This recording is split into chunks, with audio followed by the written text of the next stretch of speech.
Hello again, everybody. It's been a while since I posted a video, and I picked this up over the weekend. And initially, I was going to use it as a donor for the other Range Rover Classic. But as it so happens, that might not be the best solution for it, because I can't understand how this ended up at a scrapyard. So I bought it from a local scrapyard. I buy a lot of Range Rovers off them. And no history with it. It doesn't have a logbook. I have got the VIN number off of the chassis, and it has got the number plate on the tax disc. She's a Range Rover Vogue 3.9 EFI. And naturally, as you can see, it came to me like this. I don't really know what the story is with it. My guess is it was last on the road in 2006. I reckon that the engine's probably dead in it. Well, maybe a slip liner, damaged in some way. But for absolute certain, today, it's had its day. It's absolutely full of water. I don't know if you can quite see that. It's full right up the dipstick full of water. So, but you know, you can see somebody's removed the manifolds off of it. For some reason, they've cut the viscous coupling, the viscous fan off. I thought initially, yeah, donor. And then I started to look around it a bit. And I thought, you know what? She's actually really good. The tailgate, I mean, it's got surface rust on the top of it. It's not rotten at the bottom. It's obviously got bits off the engine in it. It's got all the carpets. And inside of the car, ooh, I might have to walk around the other side to get to it. The driver's door doesn't open from the outside, but it does open from the inside. She's K registered.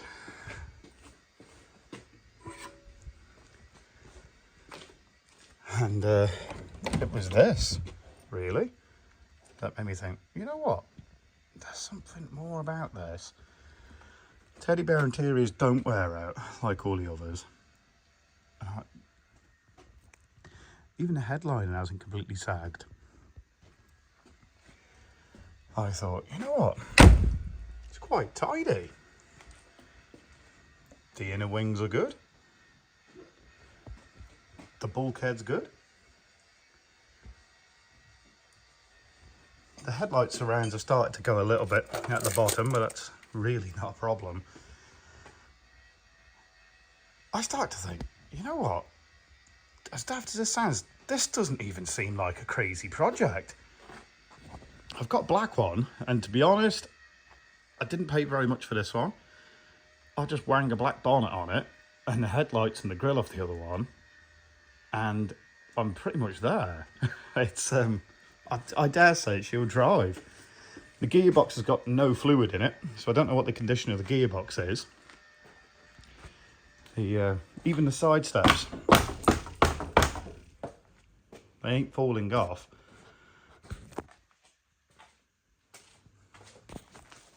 Another place that they normally go, she's just got surface rust. It's solid.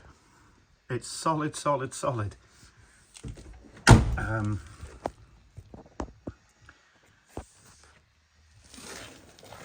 don't think there's really enough light to be able to show you the sills, but the sills are mint on it. Everything about her is tidy. She's just a tidy Range Rover. I think my guess as to what happened with this is, I say, it's been off the road since 2006. I reckon that the engine went wrong in this, and they must have probably bought another Range Rover Classic, and were going to take the engine out of that, and then decided, you know what, we'll fix the other one. It's better than this one. I mean, this one's done 185,000 miles. Maybe the other one was less mileage, a bit tidier maybe. Maybe it didn't have lack appeal. I don't know. But my guess is that's where the bonnet went and the various other few bits. And maybe that's what it is. It's very, very bizarre.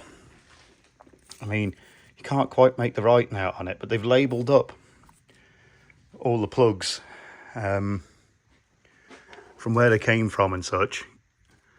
So somebody was tentatively taking it out, then they took a grinder to it for some reason. I'm unsure as to why. So, obviously I get a lot of P38s. I've got a 4-litre SE P38 at the other yard.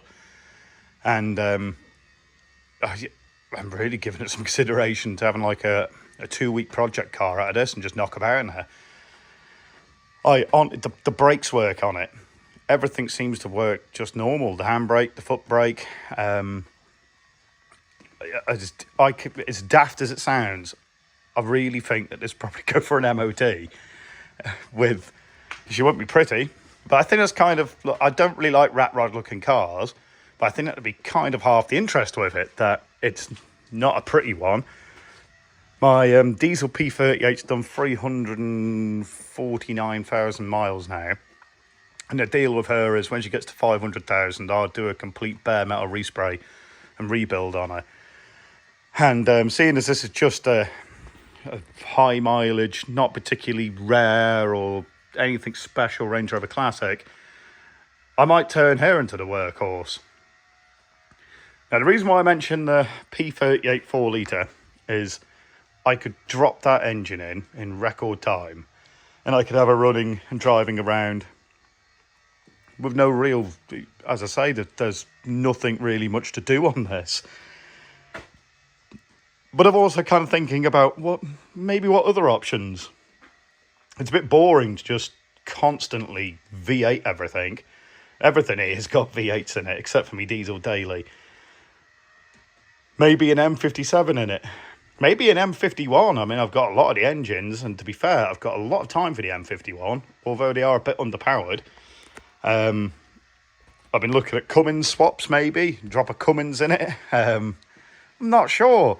It would slow the progress down on the rebuild of it, but it would be kind of cool because it's not special enough to worry about putting the wrong engine in it. And this engine's absolutely finished. Like I say, I'm guessing that there's something terminally wrong with the engine, and then it filled up with water. So it's got two things going against it. It's seized absolutely solid. Undoing the crank pulley whenever you try and turn it over. And as I say, it's not worth sending it off, getting the pistons knocked out, re-sleeving the liners, etc. Car's just not worth that much money. I probably will save the engine if maybe one day in the future they do get to be in mad money. A Rover V8 would be the easiest because it will just drop in. I wouldn't run it on the Lucas.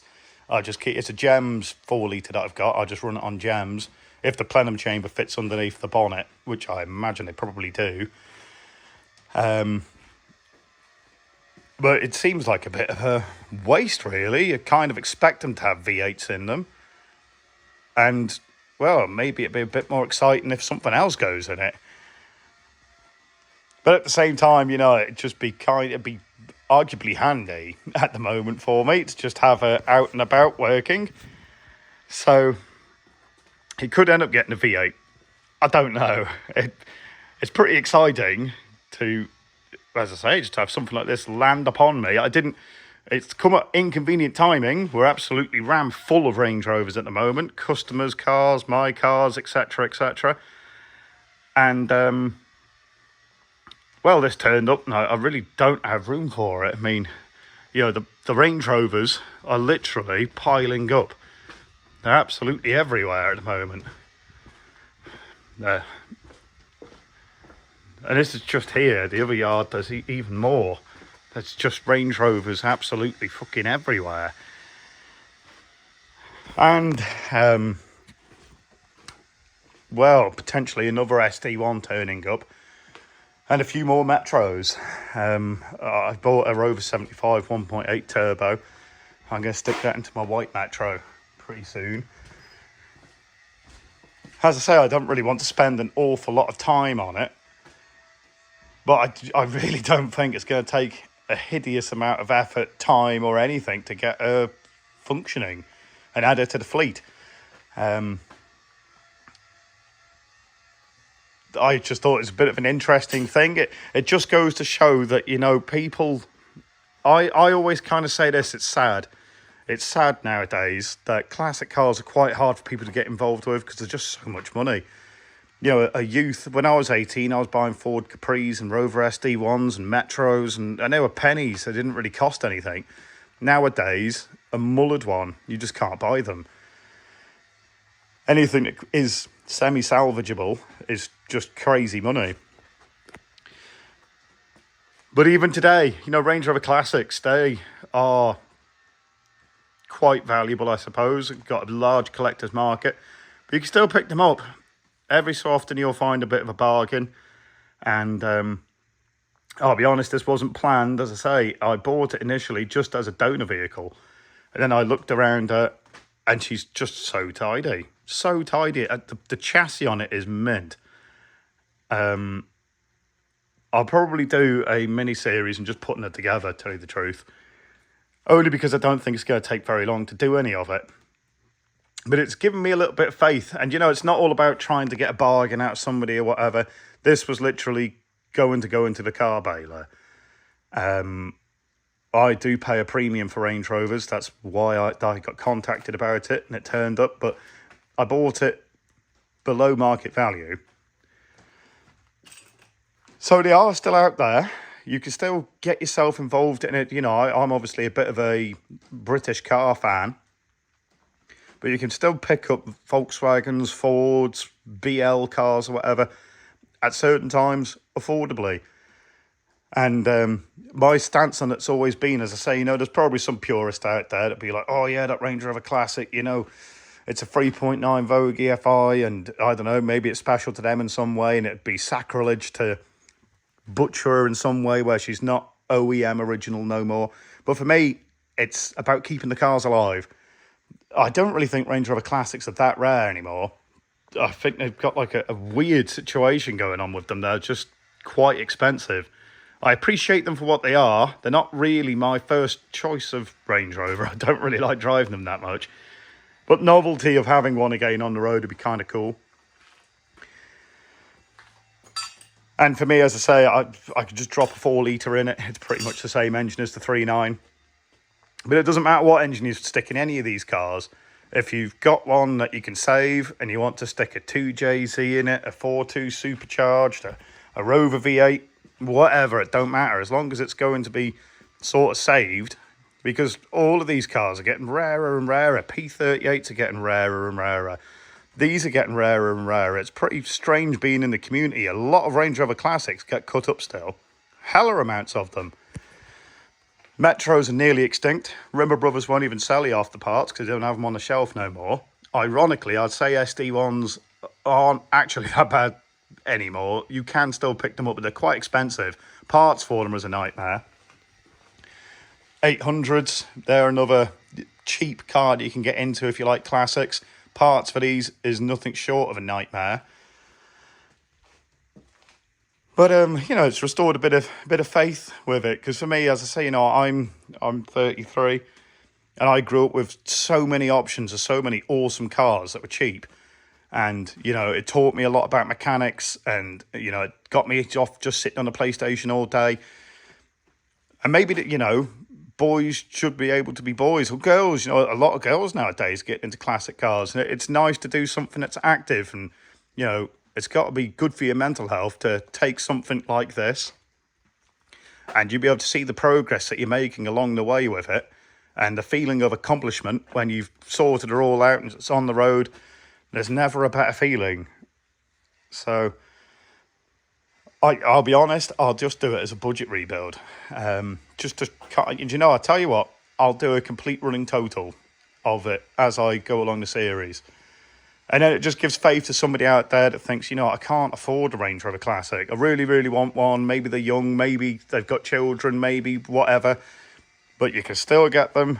And it's irrelevant that it's a Range Rover Classic. It could be an L322. an SD1, whatever. Anything is possible. And, you know, for me, obviously, as you can tell by the caliber of cars that I keep buying, I'm not, you know, I don't really buy pristine mint classics of any description. It's just about trying to save a little piece of history. That's the thing for me. And every single time I get something like this, I always think to myself, you know what? It's so crazy. Because to me, I remember these being worth literally pennies. Nothing. You couldn't give them away. But it wasn't that long ago, really. So she's a K-Reg, and she was brand new. And she was at some dealership somewhere. Somebody wanted to buy a Range Rover Classic. They picked the petrol. They picked the colour. Picked the spec that they wanted, the colour of the interior. And they were excited about it. Took it on its first drive. Maybe had the kids in the back. Maybe went to work. Maybe she was a workhorse. Who knows? And it goes for any car. Here she is, you know. Technically the end of her life, and it's another piece of British history. It just gets lost. So maybe some people found this video interesting. I find it interesting, just having these things turn up. I never know what's going to turn up next, if I'm honest with you. We buy a lot of cars, and yeah. So thank you very much for your time, and honestly, I've just been extraordinarily busy, both business-wise as well as a fair bit going on personally at the moment. That's why I haven't really posted many videos lately. But I thought I'd just share this pretty awesome buy with you guys. So I appreciate your time and watching, and I'll see you in the next one. Thank you.